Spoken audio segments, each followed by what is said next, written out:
é aqui, outro mundo é possível se a gente quiser. Caminhando nessa estrada, lado a lado, vamos lá construir novo mundo e o planeta transformar. Com humanidade, solidariedade, nós vamos vencer. Muita coragem, essa nossa luta pode nos dizer que aqui outro mundo. Con motivo de la realización del II Foro Social Mundial en la ciudad de Porto Alegre, el Consejo Latinoamericano de Ciencias Sociales colaboró en la venida del profesor Noam Chomsky, el famoso lingüista norteamericano del Massachusetts Institute of Technology. En esa ocasión tuvimos la posibilidad de acceder a una extensa entrevista, algunos de cuyos tramos más importantes resumimos a continuación. En primer lugar, lo que se le preguntó era por una comparación entre las protestas sociales desencadenadas en los últimos tiempos en contra de la mundialización neoliberal y las protestas que habían tenido lugar en la época de la Guerra de Vietnam.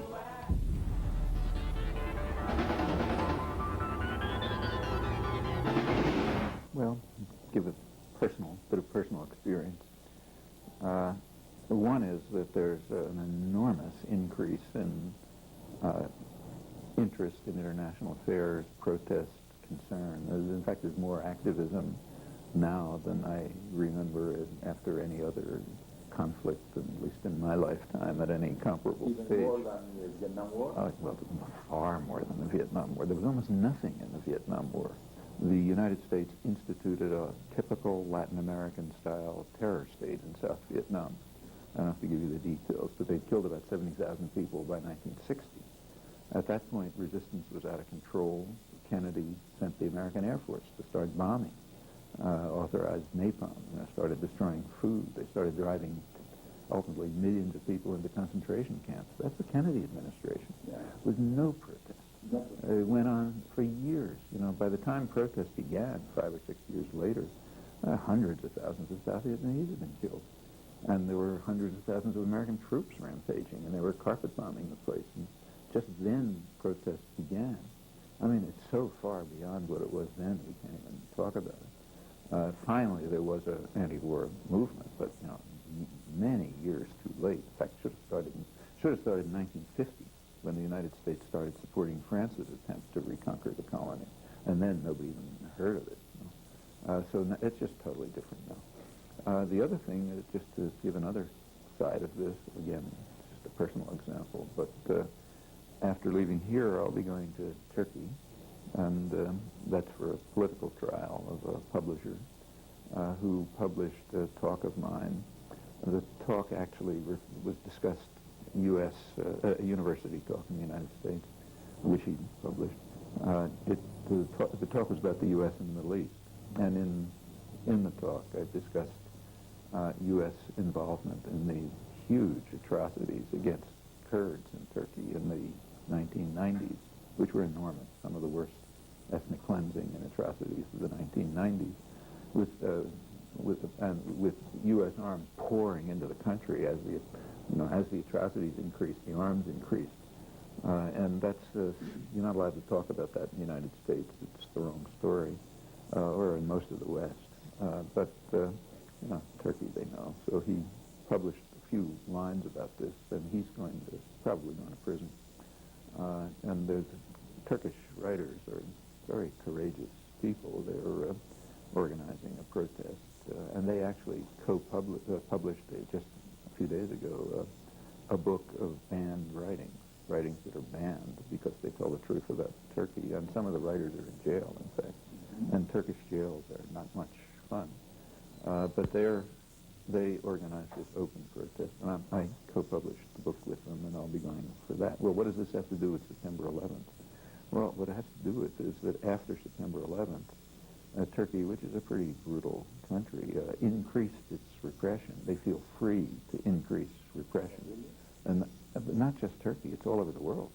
I mean, every harsh, repressive element around the world believes that they can use the window of opportunity of September 11th to increase their harshness brutality. It's happening everywhere. Israel and the occupied territories is a case in point.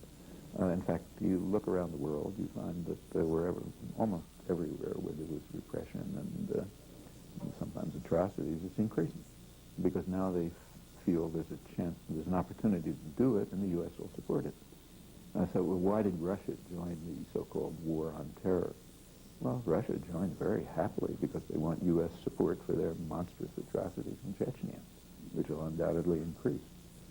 And this is happening everywhere, and it's also happening in the, in a more free and democratic society. I mean, they don't, in the United States and Britain, they don't carry out internal massacres, but they are trying to impose more rigid controls that will keep the population obedient and submissive.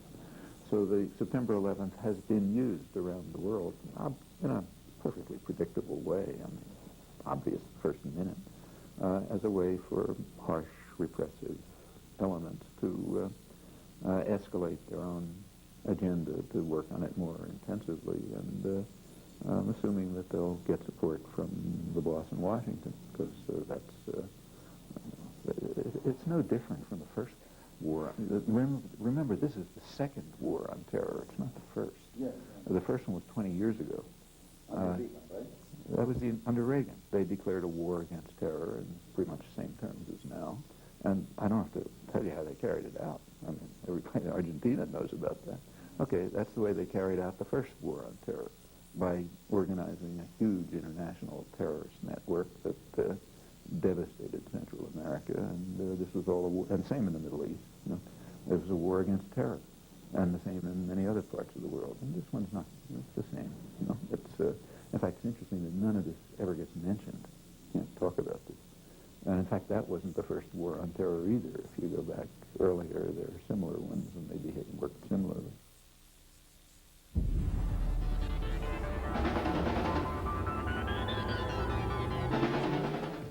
La mayoría de los comentaristas coinciden en sostener que la popularidad de la presidencia de George Bush Jr. se habría incrementado a partir de los sucesos del 11 de septiembre. Frente al miedo, la población norteamericana habría acudido a la figura presidencial como un emblema de seguridad nacional que le otorgaría además al presidente la capacidad para ir más allá de las fronteras nacionales en sus expediciones punitivas en contra de aquellos que fueron bautizados como los partidarios del mal o el eje del mal. If people are afraid, they rally around the flag. You huddle under power when you're afraid, and people are afraid. People are afraid. And they, well, I mean, I don't want to exaggerate, but there's an element of fear and concern, and it's justified. Yeah. I mean, after all, this is the first time in history that the rich have been attacked. Europe and North America, they're supposed to attack other people. They do things in other countries. There's plenty of atrocities around the world, but they're in India or the Congo or the Philippines or El Salvador or Argentina or something like that. I mean, they're not in England or, United States. I mean, they're supposed to carry out atrocities elsewhere. This is the first time it's been the other way. In the modern world, there is a technology that can be extraordinarily destructive. And that's only one part of it. I mean, bioterror is another part. And notice what happened with the anthrax. At first, there was tremendous fear about it. I mean, people were afraid to open their mail, literally. But if you can put forward the picture of the bold leader defending us, then that plays politically.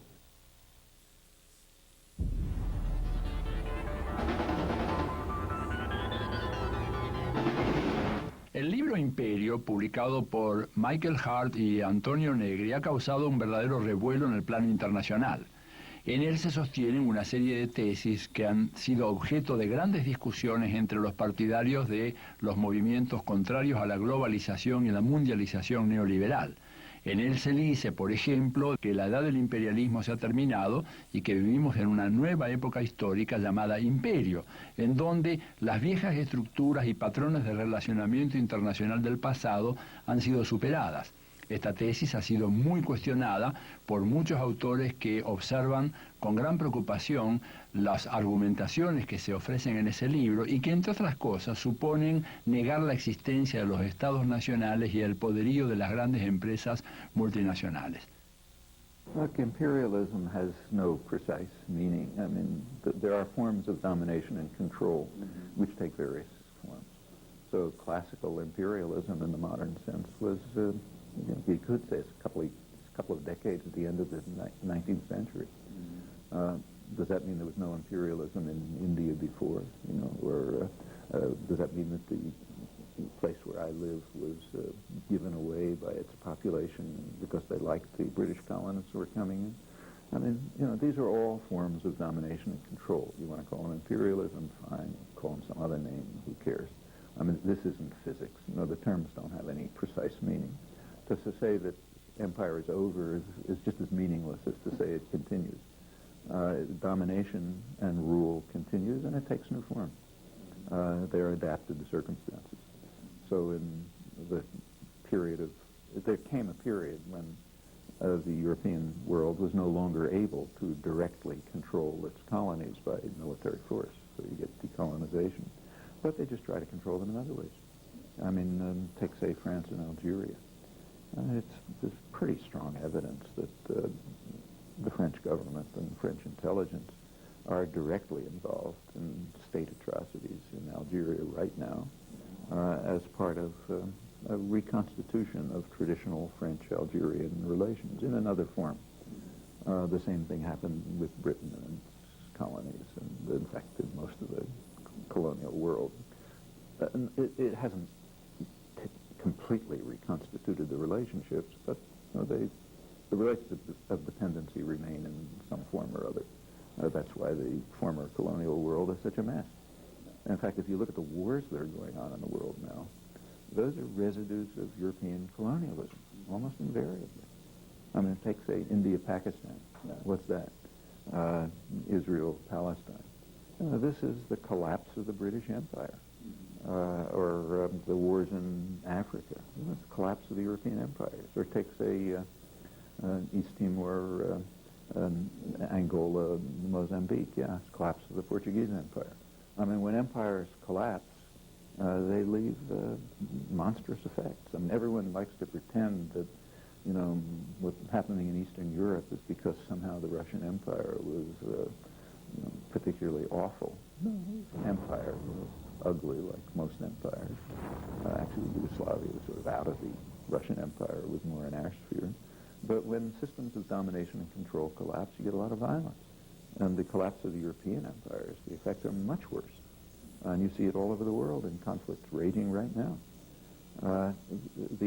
And the forms of domination and control just take other forms.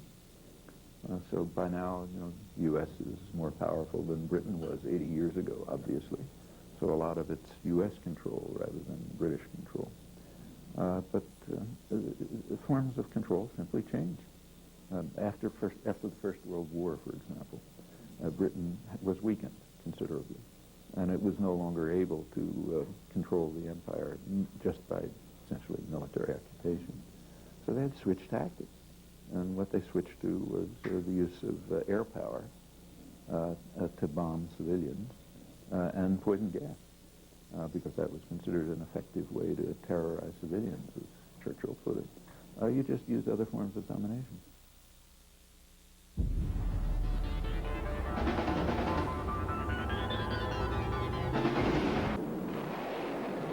Todo parece indicar que la política de reafirmación imperialista de los Estados Unidos, bajo el lema de la guerra contra el terrorismo en el Oriente Medio, hace caso omiso de una lectura mucho más compleja de la realidad. Aquella que nos dice que los acontecimientos del 11 de septiembre sirvieron para amparar las pretensiones norteamericanas de acrecentar su control sobre una de las regiones más estratégicas del planeta y en donde se encuentran las mayores reservas energéticas del mundo. Iraq, they can maybe get away with bombing it, but even that's tricky. Remember that they have to maintain, the main concern is to maintain control over Persian Gulf energy reserves. I mean, that's the crucial concern. These are the biggest energy reserves in the world, mostly in Saudi Arabia and the Emirates. Iraq is the second largest oil producer in the world. Sooner or later, in fact, Dick Cheney a lot of his wealth comes from taking Iraqi oil under the oil for the so-called humanitarian program. It happens to go through his company, comes to the United States. But sooner or later, the U.S. is going to take over Iraq, unless the world changes enormously, for the simple reason that it's the second largest oil producer in the world. Right now, there happens to be enough oil on the market so they don't have to bring more in. But when they do, and they will, Iraq's the next place to go. Bombing Iraq and destroying the oil fields doesn't play very well. Furthermore, they have the problem that they don't know what's going to happen in the crucial regions, like Saudi Arabia. If the population really blows up there, they're in bad trouble. Why? This is the main center of energy production for the world for at least a generation, maybe 2 generations to come. And this was known back in the 1940s. And back in the 1940s, when the U.S. Remember, North America was the largest oil producer in the world until about 1970. They weren't importing oil from Saudi Arabia. But they recognized back in the 40s that this is, I think the State Department called it a stupendous source of strategic power and the greatest material prize in world history. That's why the United States kicked France out on the grounds that France was an enemy country since it had been occupied by the Germans, so therefore the French concessions were kicked out, and Britain was slowly reduced to a sort of a junior partner, and the U.S. essentially took it over. They didn't need it for the oil then, they needed it for world control. They want to control the world's resources of oil. And that continues to be the case. Even if the U.S. finds some other source, they're still going to want to control Middle East oil. Now, if the population blows up, they may have a situation like Iran after the Shah on their hands. And that would be a major war.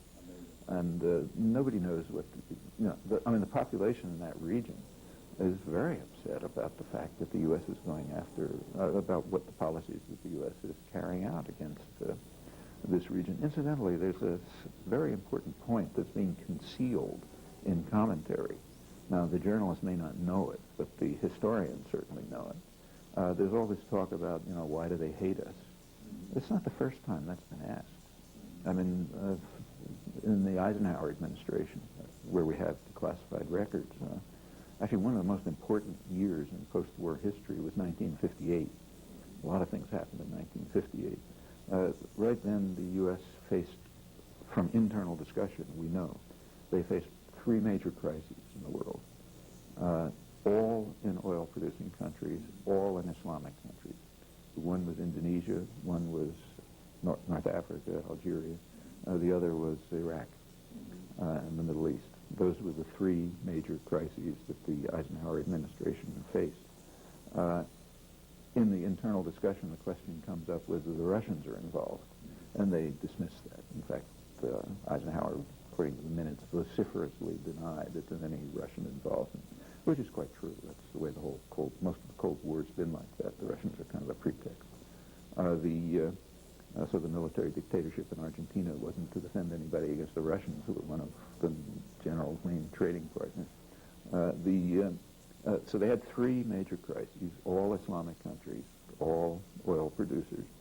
Eisenhower, who was no fool, said, this is virtually a quote, he says, there is a campaign of hatred against us, not by the governments, but by the people.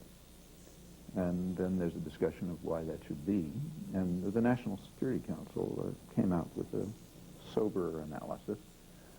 This is basically intelligence. They said there's a perception in these countries, and in fact in the Islamic world generally, that the United States is supporting status quo governments, which means harsh, repressive governments, and is doing it in order to ensure its own interest in Near East oil.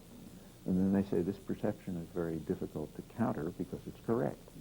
They say it is natural that the United States should support the status quo governments, harsh, repressive governments, and pursue its own interests in obtaining oil. So we can't really deal with the campaign of hatred against us because it's based on the truth. Now, that was 1958. And they knew the answer to why there was a campaign of hatred among us. The questions being asked now, and every big thinker has to have some story about the failure of the Arab world to, I don't know, this, that, and the other thing. But if they even know a minimal amount of history, like this, they know the answer. And it has nothing to do with any of these fancy theories about clashes of civilizations or anything else. It has to do with traditional imperialism. Okay. But, that's not, you're not supposed to say things like that. That's kind of bad. And this goes back much before, the campaign of hate. The campaign of hatred against the French in Vietnam. Is that the clash of civilization? No, not. Okay. So the answers are straightforward. And if they do something like bombing Iraq, the campaign of hatred, which is already there, and for very solid reasons, it could get out of hand. Maybe. there are elements in the administration that are crazy enough to just want to kill anybody around who they don't like. But I think they're going to be kept under control. Too dangerous.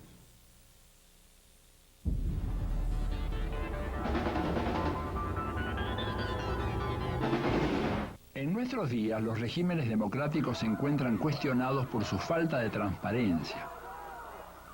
Esto resulta particularmente visible en el tratamiento que los medios de comunicación y los gobiernos le dan a las discusiones en torno a los acuerdos multinacionales, tales como el ALCA o el NAFTA y anteriormente el Acuerdo Multilateral de Inversiones.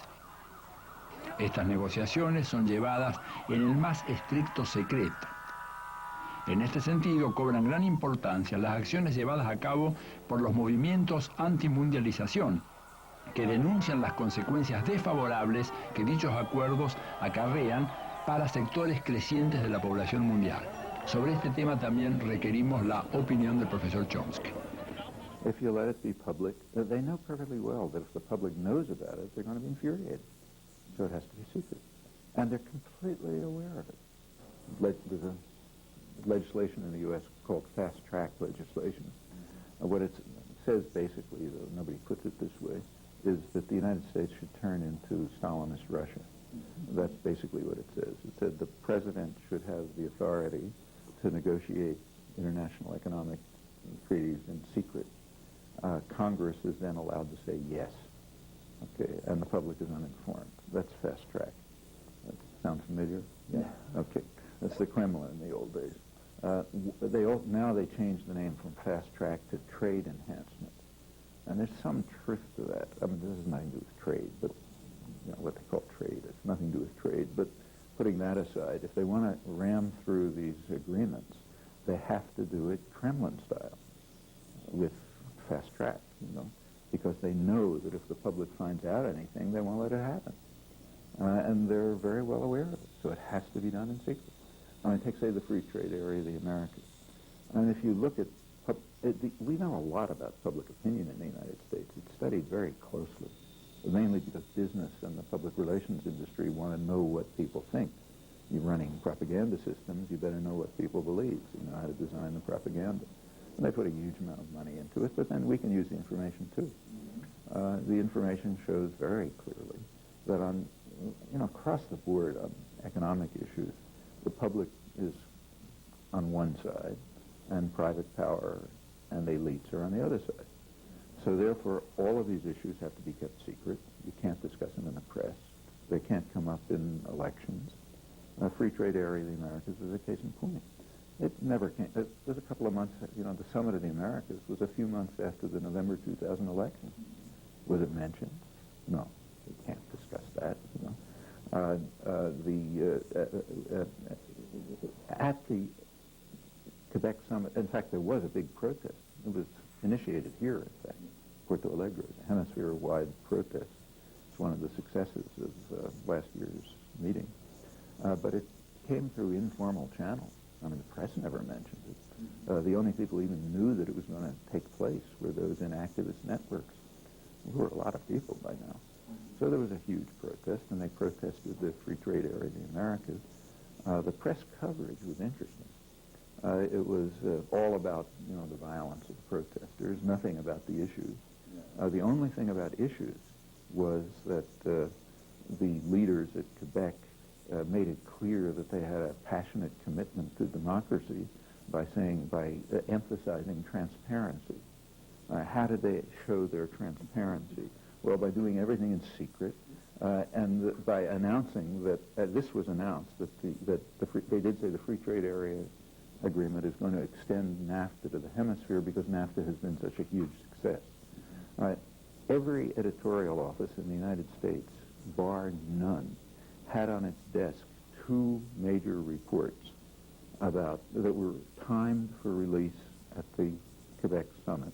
One from Human Rights Watch, which is the major human rights organization in the world, another from the Economic Policy Institute, which is a major economic analysis institute in Washington. They both studied the effects of NAFTA. Human Rights Watch studied the effects on labor rights. It was harmful in all three countries. Economic Policy Institute did a broader study by specialists in the three countries of what the effects were on most of the population. Turned out it was harmful in all three countries, particularly in Mexico, which you'd expect. It was the worst of all in Mexico. So this is one of those rare agreements which harmed everybody who participated. That's pretty hard to achieve. Every editorial office had the two studies on its desk. They also had the press releases. George Bush praises NAFTA as the most magnificent thing we have, since chocolate ice cream or something. And then they had the speeches about transparency and openness. How much reporting did that get?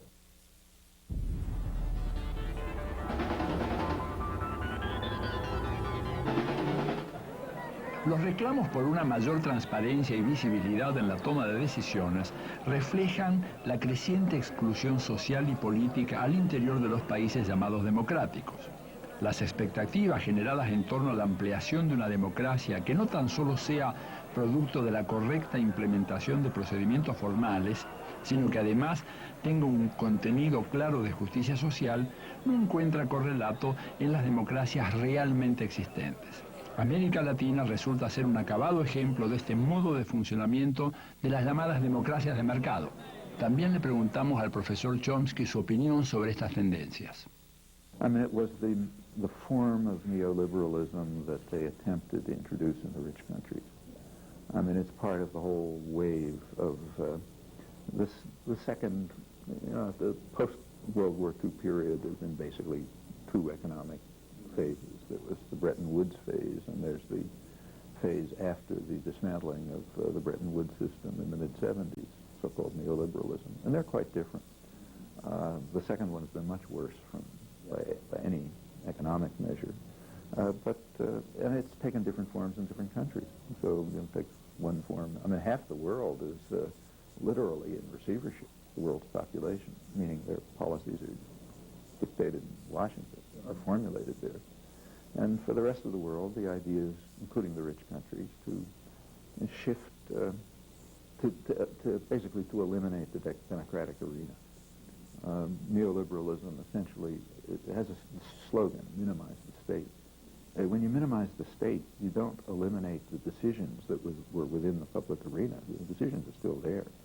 Somebody's got to make a decision about schools or water or whatever. You just hand them over to private tyranny, unaccountable private tyrannies, and corporations are. So if you can move decision-making out of the public arena into secret private hands, all linked together, all linked to powerful states, then you can have formal democracy. I can quote you. You wrote about this years ago. The reason why there's a wave of democracy. I'm quoting it so you can say it yourself. The wave of democratization in Latin America it coincided with neoliberalism, which undercuts democracy. As a result, faith in democracy declines, and it's declining very sharply.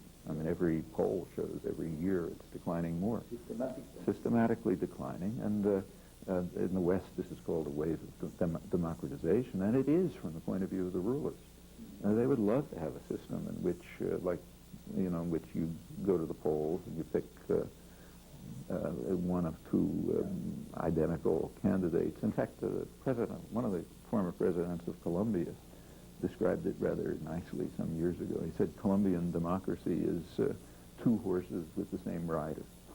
So if we can have that kind of democracy everywhere, you know, two horses with the same rider, and all of the decisions moved into unaccountable private hands, then it's going to be wonderful. You know, democracy just becomes a mode of population control. Aqui outro mundo é possível se a gente quiser. Caminhando nessa estrada, lado a lado, vamos lá construir um novo mundo e o planeta transformar. Com humanidade, solidariedade, nós vamos vencer. Com muita coragem, essa nossa luta pode nos dizer que aqui outro mundo é possível se a gente quiser. Aqui outro mundo é possível se a gente quiser. Caminhando nessa estrada, lado a lado, vamos lá construir um novo mundo e o planeta transformar. Com humanidade, solidariedade, nós vamos vencer. Com muita coragem, essa nossa luta pode nos dizer que aqui outro mundo é possível se a gente quiser. Aqui outro mundo é possível se a gente quiser. E vejam só, há quem só vê exclusão e lucro pra manter o poder. Antissocial, neoliberal, mas com a gente vai ser diferente, porque aqui outro mundo é possível se a gente quiser.